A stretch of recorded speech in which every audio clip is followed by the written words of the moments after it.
Eh bien, cher DG, on conclut en beauté cette édition de MLC Fort Deadline 2019 avec quand même un dernier segment qui sera quand même assez chargé parce qu'on a eu quand même de l'action. Ça a bougé dans la Money League en cette fin de deadline, autant que le troisième segment était beaucoup plus tranquille.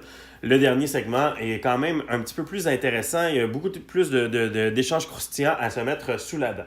Dans un premier temps, on a Nashville qui est allé se chercher Heinen ainsi qu'un choix de 7e tour. Et en échange, l'Arizona va donner le prospect Mateos un choix de 3e ronde, de même qu'un gardien de but des ligues américaines.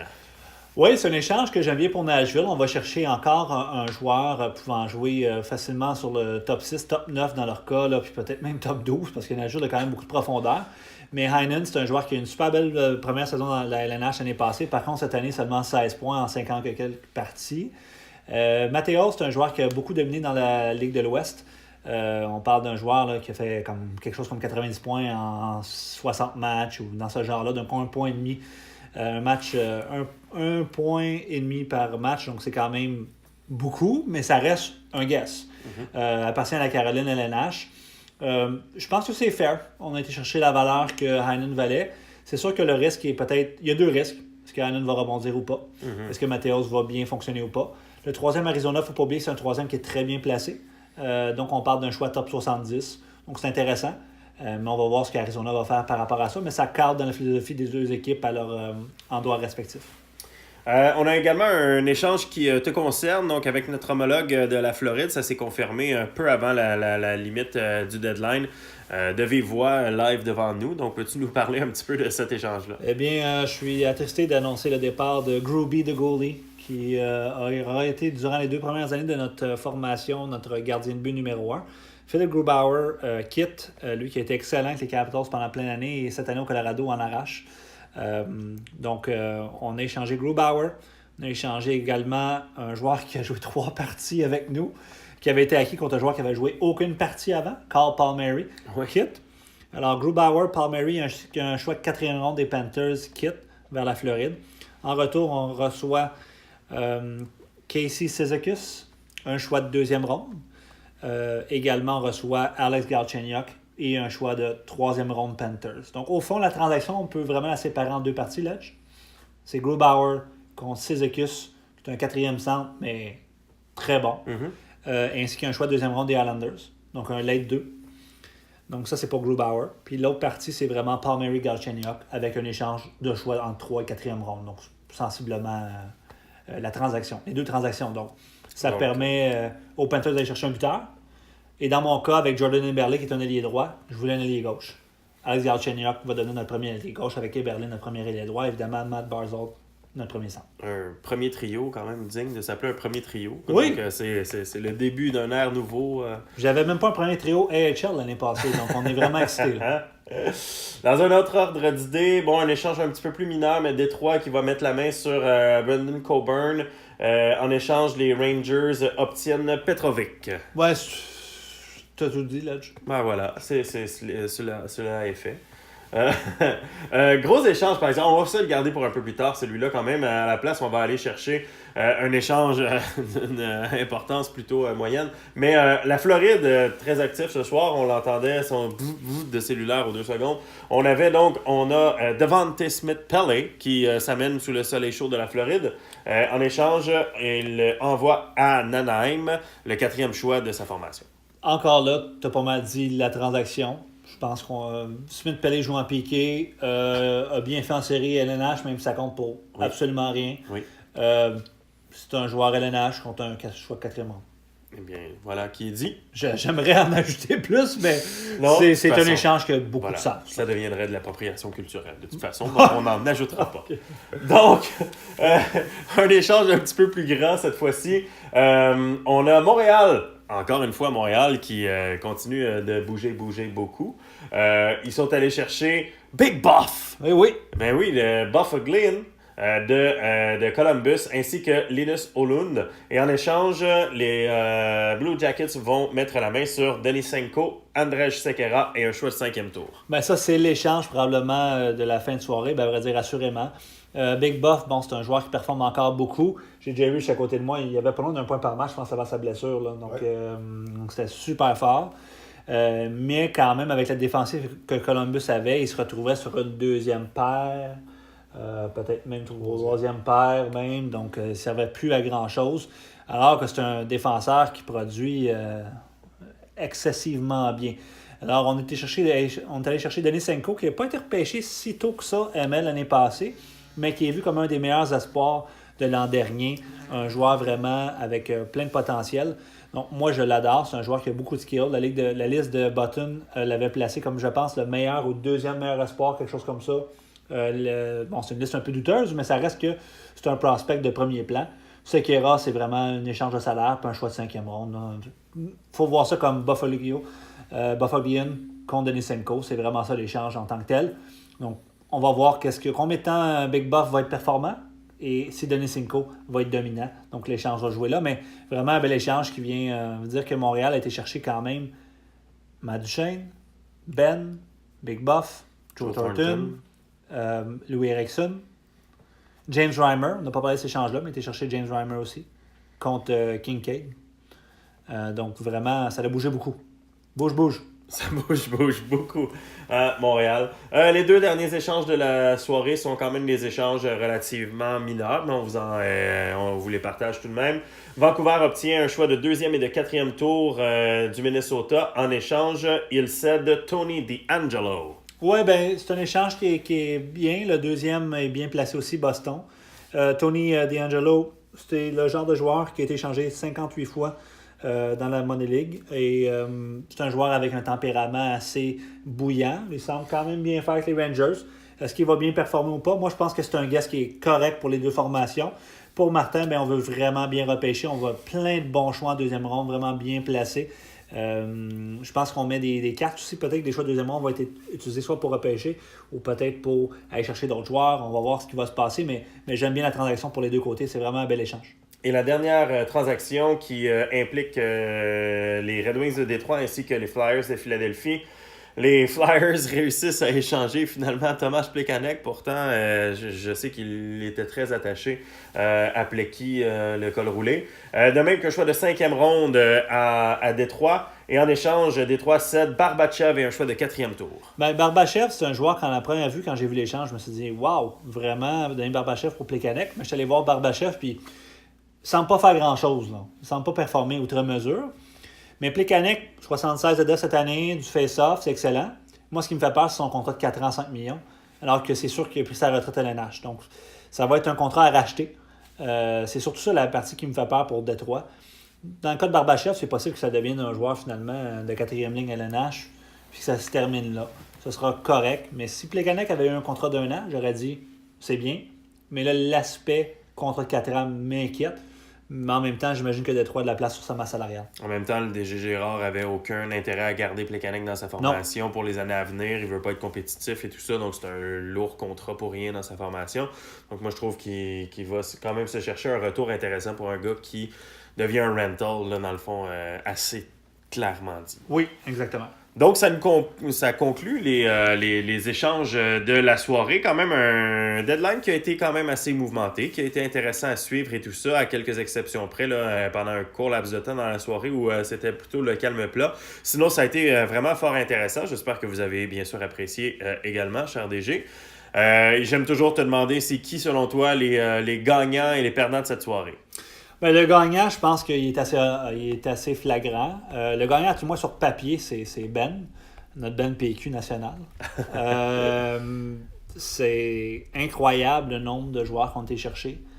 Puis quand même, Ben, Duchene, Buffalo. Si on regarde là, ces trois gars-là, c'est 3 gars du match des étoiles, qu'on verrait. Puis ils n'ont pas coûté une fortune en tant que tel. C'est vrai. Oui, ils ont coûté des bons jeunes, ça, mais Montréal avait le luxe de le faire.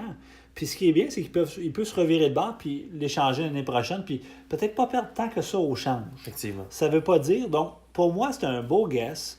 J'ai hâte de voir si on va faire les séries malgré ça, le changement chimie. Mais ça, c'est vraiment l'équipe de loin cette année, c'est flagrant, qui a beaucoup bougé.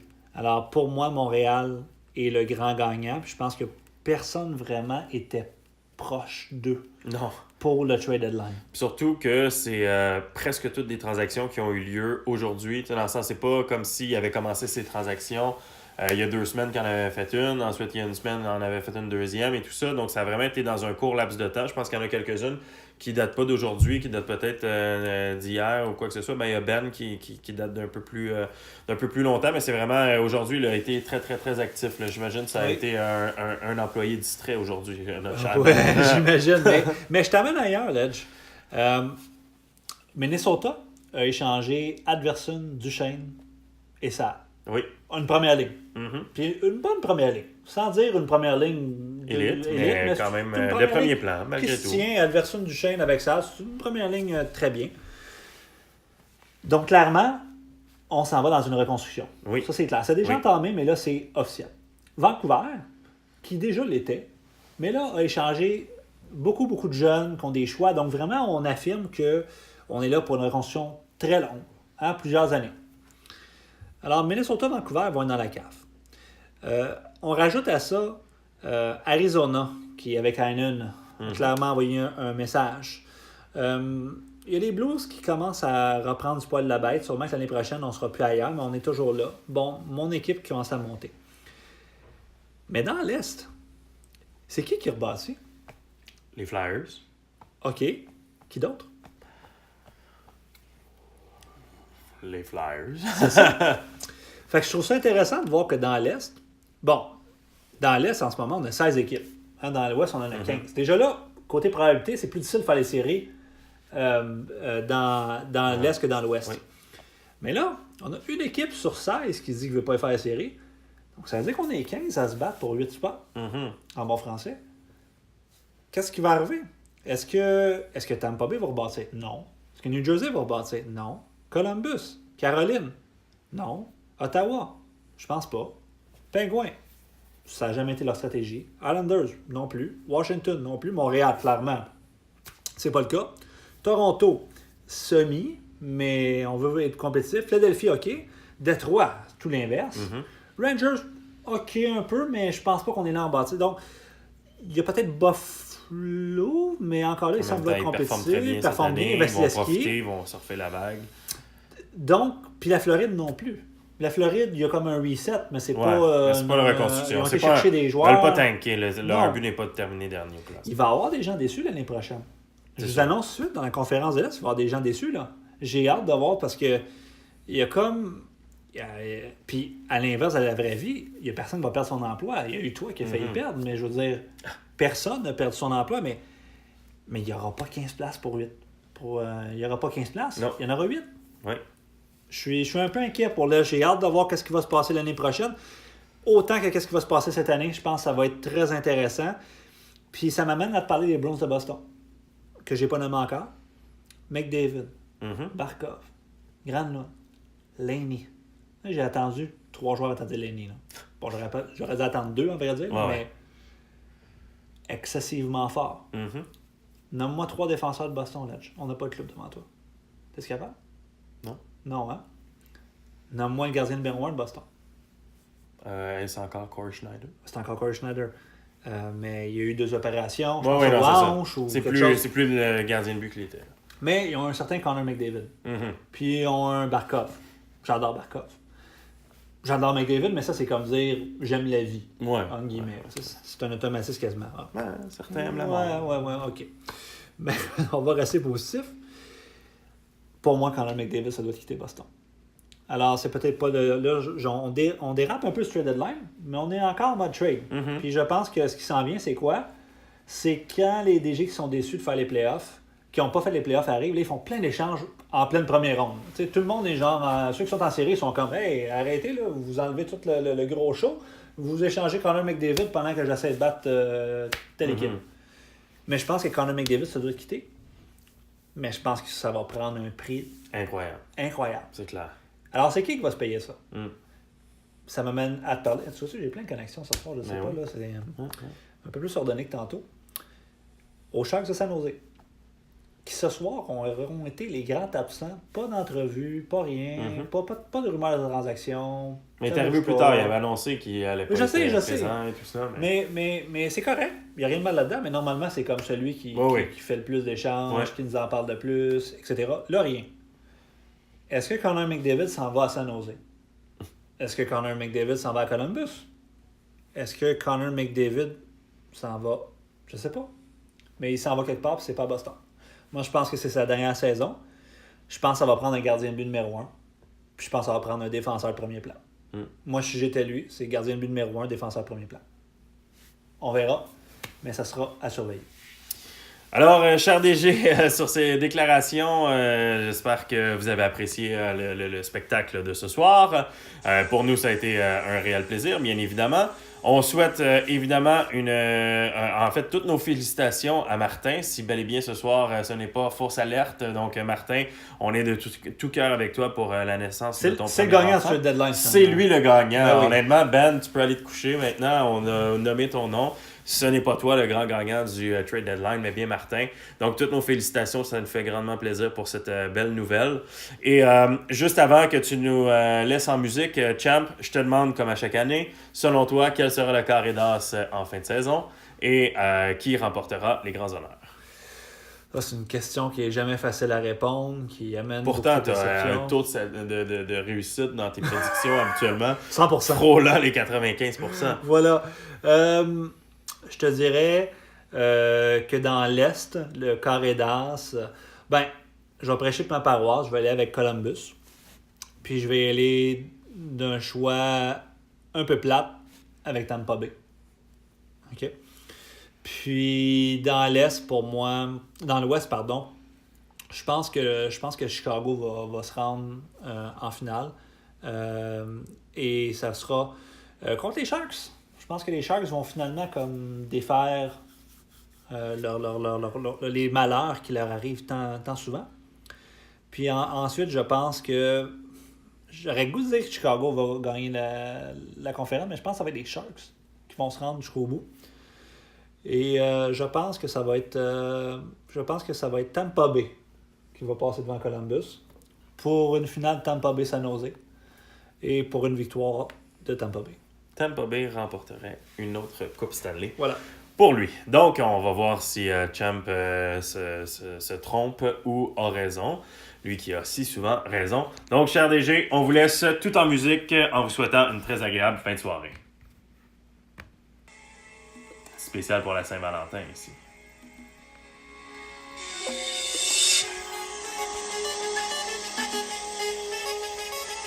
Yeah. Oh. Je laisse la lumière allumée et je garde mes chaussettes. Je vais l'allumer jusqu'à ce qu'elle soit couchée, qu'elle voit des clochettes. J'adore les petites coquines avec des couettes et des faussettes. Je te rends misérable. Tes copines vont t'appeler Cosette. J'ai des positions inconnues pour que tu goûtes au vrai bonheur. Parce que je me branle sur Canal Plus et j'ai jamais eu le décodeur. Le lendemain matin, les ordements se mettent à trépigner. Où tu vas te faire Marie Trintignée. Je te le dis gentiment, je suis pas là pour faire de sentiments. Je suis là pour te mettre 21 cm. Tu seras ma petite chienne et je serai ton gentilmètre. J'ai une main sur la chatte, une sur un sein et je deviens ambidex. Je prends vitesse en finesse, t'offre une pilule anti-stress. Excuse-moi miss, laisse-moi dégrader tes petites fesses. On fait notre business, sans toute discrétion j'en parlerai pas. Je te jure qu'on ne verra pas à la caméra. Je te ferai coup de la panne et je t'emmènerai dans les bois. Avant l'amour je serai romantique et je te mettrai des doigts. Je bois, baisse jusqu'à ce que t'en sois mal en point. Je t'aime, suce ma bite pour la Saint-Valentin. J'aime pas trop les 14 février. Tout le temps seul à force de me faire crier. Je te tèche la veille et je te rebaisse le lendemain. Suce ma bite pour la Saint-Valentin. J'aime pas trop les 14 février. Tout le temps seul à force de me faire crier. Je te tèche la veille et je te rebaisse le lendemain. Suce ma bite pour la Saint-Valentin.